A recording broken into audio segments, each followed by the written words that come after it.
Hello student, आज transition element second और third के बारे में हम स्टडी करेंगे। जो सेकंड और थर्ड ट्रांजिशन एलिमेंट्स हैं इन्हें हैवी मेटल्स भी कहा जाता है। हैवी मेटल्स क्यों कहेंगे? इनकी डेंसिटी है वो काफ़ी ज़्यादा होती है। अब ये पीरियोडिक टेबल, इसमें हम पोजीशन देखते हैं सेकंड और थर्ड ट्रांजिशन एलिमेंट की पोजीशन कहाँ होती है। अब ये है सेकंड ट्रांजिशन एलिमेंट्स, ये 39 एट्रियम से स्टार्ट होके कैडमियम। वैसे हम ट्रांजिशन एलिमेंट में कैडमियम को कंसीडर नहीं करते, तो सेकंड ट्रांजिशन सीरीज है अपनी एट्रियम एटॉमिक नंबर 39 से स्टार्ट होके Ag सिल्वर 47 तक आती है। और जो थर्ड ट्रांजिशन सीरीज है उसका फर्स्ट एलिमेंट है 57। फिर देखिए जो सेकंड एलिमेंट है हाफनियम एटॉमिक नंबर 72।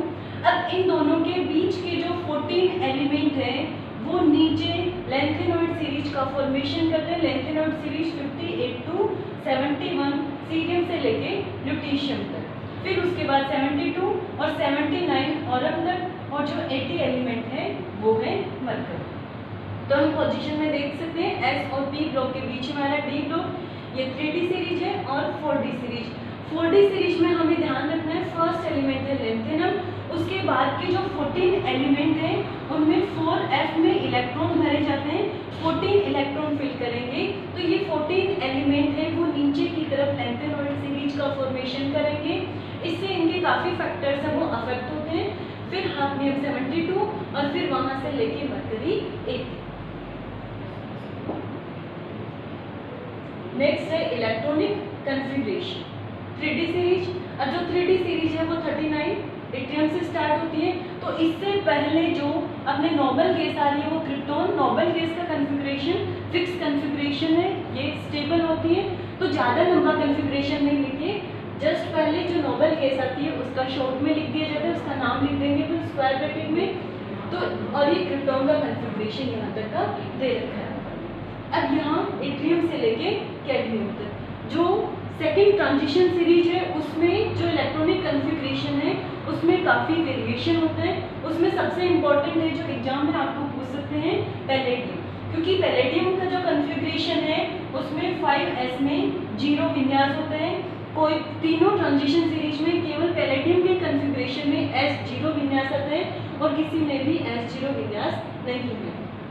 इसके अलावा जो काफ़ी एलिमेंट्स हैं उनके कन्फिग्रेशन में s1 कन्फिग्रेशन है, यहाँ जनरली s2 होता है, लेकिन यहाँ s1 क्यों है? क्योंकि यहाँ पे 4D और जो 5s है इन दोनों के बीच का एनर्जी गैप कम होने के कारण 5s से इलेक्ट्रॉन है इजीली 4D में चले जाते हैं। तो यहाँ पे ये जनरल कन्फिग्रेशन है, इसमें काफ़ी वेरिएशन मिलते हैं और पैलेडियम का कन्फिग्रेशन सबसे डिफरेंट है। तो ये आपको अलग से ध्यान रखना है। पैलेडियम एटॉमिक नंबर 46 और इसमें D में 10 इलेक्ट्रॉन होंगे और जो S है उसमें 0 इलेक्ट्रॉन।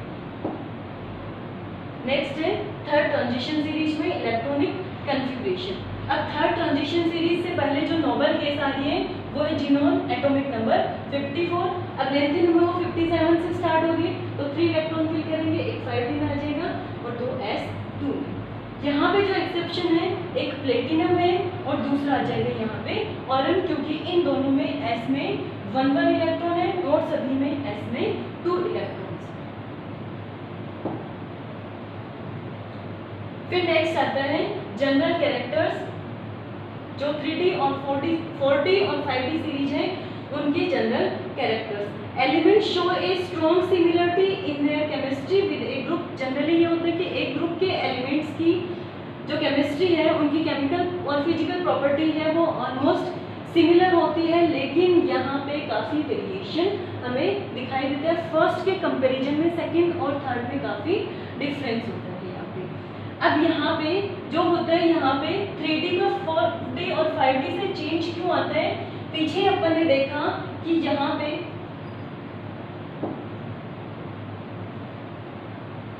यहाँ देखिए जो 14 एलिमेंट्स हैं वो नीचे की तरफ, जो बीच के 14 एलिमेंट्स हैं वो नीचे की तरफ फिल हो रहे हैं, ये 4f में फिल हो रहे हैं। और जो 4f ऑर्बिटल है वो काफ़ी अंदर की तरफ होते हैं और इसका शील्डिंग इफेक्ट है वो बहुत ही कम हो पाते हैं, जिससे क्या होगा न्यूक्लियर चार्ज है वो काफ़ी बढ़ जाएगा। और यहाँ पे 4D और जो 5D सीरीज है उनकी साइज है वो ऑलमोस्ट सिमिलर होती है। तो इससे इनकी प्रॉपर्टीज है वो काफ़ी चेंज हो जाती है। This similarity is due to filling of 4s orbital in the elements that lie between these two rows of elements, यानी 5th पीरियड और 6th पीरियड के बीच में जो लेंथेनॉइड सीरीज है वो फिल हो जाने के कारण 4D और 5D सीरीज के जो एलिमेंट्स हैं उनकी साइज है वो ऑलमोस्ट सिमिलर होती है।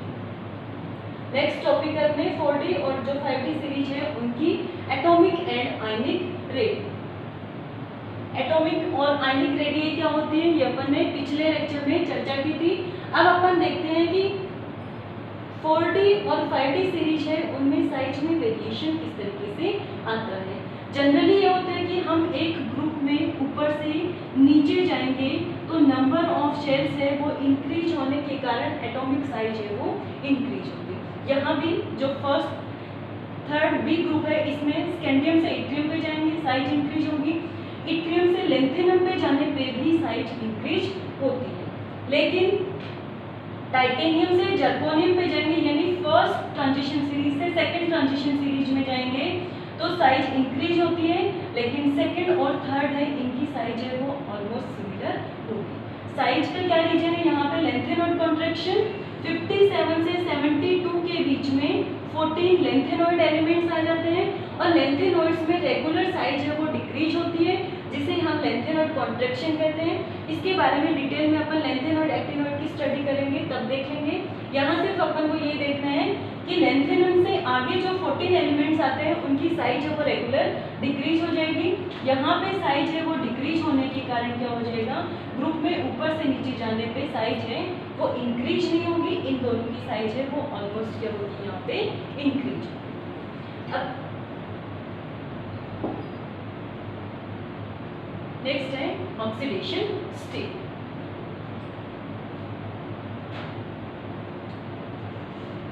फर्स्ट रो की तरह इनमें भी वेरिएबल ऑक्सीडेशन स्टेट होती है, काफी संख्या में ऑक्सीडेशन स्टेट है वो दिखाती है। ये आयरन फैमिली के कुछ मेंबर्स हैं जैसे ऑस्मियम है और रुथेनियम है, ये दोनों 8 ऑक्सीडेशन स्टेट भी शो करता है। जैसे ऑस्मियम टेट्राऑक्साइड है, यहाँ पे ऑस्मियम की ऑक्सीडेशन स्टेट है +8 और जो रुथेनियम टेट्राऑक्साइड है यहाँ पे भी रुथेनियम की ऑक्सीडेशन स्टेट है वो होगी +8। अब यहाँ पे कोई भी एलिमेंट है हाईएस्ट ऑक्सीडेशन स्टेट है किसके साथ शो करेगा जब उसके साथ में मोर इलेक्ट्रोनेगेटिव एलिमेंट है वो अटैच होंगे। और मोर इलेक्ट्रोनेगेटिव में क्या हो सकता है फ्लोरीन हो सकता है या फिर ऑक्सीजन। तो किसी भी एलिमेंट या जो ट्रांजिशन एलिमेंट है यहाँ पे भी ऑस्मियम है ऑक्सीजन के साथ में +8 ऑक्सीडेशन स्टेट शो कर रहा है और जो रुथेनियम है वो भी ऑक्सीजन के साथ में +8 ऑक्सीडेशन स्टेट शो कर रहा है।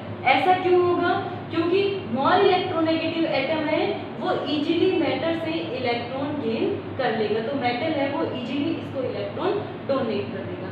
तो फ्लोरीन और ऑक्सीजन के साथ में कोई भी एलिमेंट है अपनी मैक्सिमम ऑक्सीडेशन स्टेट है वो शो करेगा। अब हम देखते हैं कि इनकी कौन कौन सी ऑक्सीडेशन स्टेट शो होती है। अब यहाँ पे इट्रियम है +3 है, रुथेनियम है +8 शो करेगा। जो सीरीज का फर्स्ट और लास्ट एलिमेंट है almost only 1 oxidation state show करते हैं, जैसे इट्रियम है +3 है और जो कैडमियम है +2 ऑक्सीडेशन स्टेट शो करेगा। अब यहाँ पे जो ब्लू कलर से रिप्रेजेंट कर रखी है वो इस एलिमेंट की मोस्ट स्टेबल ऑक्सीडेशन स्टेट है। जैसे रोडियम है इसकी +3 है, पैलेडियम की +2 है, सिल्वर की +1 ऑक्सीडेशन स्टेट है। अब इस सीरीज में लेफ्ट में भी बहुत कम ऑक्सीडेशन स्टेट रिप्रेजेंट हो रही है और जो राइट के एलिमेंट है वहाँ पे भी बहुत कम ऑक्सीडेशन स्टेट दिखाई दे रही है। जो मिडल एलिमेंट्स है उनमें number of unpaired electron highest होने के कारण ये मैक्सिमम ऑक्सीडेशन स्टेट शो करते हैं। अब थर्ड ट्रांजिशन सीरीज में oxidation state second transition series की तरह ही थर्ड ट्रांजिशन सीरीज में भी जो बिल्कुल लेफ्ट वाले और जो राइट के एलिमेंट्स हैं वो बहुत ही कम ऑक्सीडेशन स्टेट रिप्रेजेंट करते हैं और जो मिडिल एलिमेंट हैं जैसे रीनियम है ऑस्मियम है ये हाईएस्ट ऑक्सीडेशन स्टेट शो करते हैं। इसमें भी जो ब्लू कलर से रिप्रेजेंट कर रखी है वो इन एलिमेंट्स की स्टेबल ऑक्सीडेशन स्टेट है। ये इनके ज़्यादातर कंपाउंड्स हैं इसी ऑक्सीडेशन स्टेट में मिलते हैं। अब हम देखते हैं डेंसिटी। फर्स्ट ए और सेकंड ए के कंपैरिजन में इनकी डेंसिटी है वो काफ़ी ज़्यादा होती है। सेकंड और थर्ड ट्रांजिशन के अधिकांश जो एलिमेंट्स हैं उनकी डेंसिटी 4.5 ग्राम पर सेंटीमीटर क्यूब है, उससे ज़्यादा होती है। इसमें एक एक्सेप्शन है इट्रियम, इसकी डेंसिटी कंपैरेटिवली कम होती है। अब यहाँ पे देखिए ऑस्मियम की जो डेंसिटी है 22.57 ग्राम पर सेंटीमीटर क्यूब।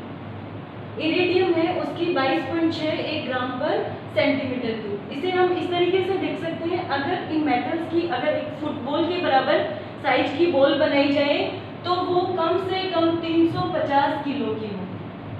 तो इसका मेन रीजन क्या है, क्योंकि इनकी डेंसिटी है वो काफ़ी ज़्यादा होती है।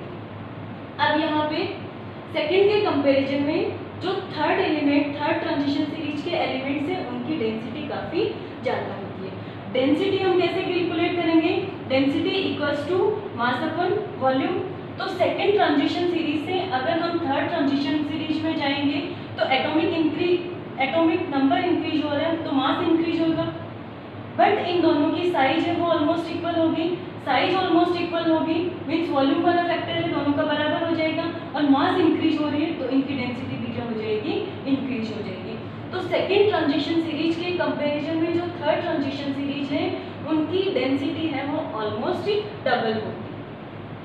तो डेंसिटी का क्वेश्चन पूछ सकते हैं तो हम इस तरीके से दे सकते हैं, क्योंकि लेंथन और कॉन्ट्रैक्शन के कारण सेकंड और थर्ड की साइज है वो ऑलमोस्ट इक्वल हो जाएगी। साइज इक्वल हो गई मीन्स वॉल्यूम फैक्टर है दोनों का इक्वल हो जाएगा, और सेकंड से थर्ड में जाने पे एटॉमिक नंबर इंक्रीज होने से इनका मास है वो इंक्रीज हो रहा है। तो यहाँ पे डेंसिटी है वो थर्ड ट्रांजिशन सीरीज की सेकंड के कंपैरिजन में जस्ट डबल। नेक्स्ट पॉइंट है इसमें मेल्टिंग पॉइंट और बॉइलिंग। जो सेकेंड और थर्ड ट्रांजिशन सीरीज है इनकी मेल्टिंग पॉइंट और बॉइलिंग पॉइंट है वो 1000 डिग्री सेल्सियस से भी ज़्यादा होते हैं। यहाँ पे टेंटेनम, प्रीमियम और जो वुल्फोम टंगस्टन है इनकी तो मेल्टिंग पॉइंट है वो 3000 डिग्री सेल्सियस से भी ज़्यादा। अब इनमें हम रिएक्टिविटी देखेंगे तो रिएक्टिविटी कुछ मेटल्स होती है वो मोर रिएक्टिव होती है। इलेक्ट्रोकेमिकल सीरीज में ये हाइड्रोजन से ऊपर की तरफ आती है, जैसे मैग्नीज है, जिंक है, क्रोमियम, आयरन, कैडमियम, निकल, ये सारे मेटल्स हैं किसी भी एसिड के साथ में रिएक्ट करके हाइड्रोजन गैस है वो रिलीज करती है। तो ये जो मेटल्स हैं वो नेगेटिव फॉर्म में या फ्री फॉर्म में कभी नहीं मिलती, क्योंकि ये मोर रिएक्टिव है तो ये हमेशा नेचर में कंपाउंड फॉर्म में मिलेंगी। और कुछ मेटल्स हैं वो बहुत ही रिएक्टिविटी कम होती है, जैसे ruthenium, rhodium, palladium, osmium, iridium, platinum और ऑलिव। तो इनकी रिएक्टिविटी कम है, और हम ये देखते हैं कि प्लेटिनम और जो ऑलम है वो तो फ्री स्टेट में भी एग्जिस्ट करते हैं, ये कंपाउंड फॉर्म में भी मिलते हैं लेकिन ये फ्री फॉर्म में भी मिलेंगे। इसका मुख्य कारण क्या है, क्योंकि इनकी रिएक्टिविटी है वो कम। Thank you.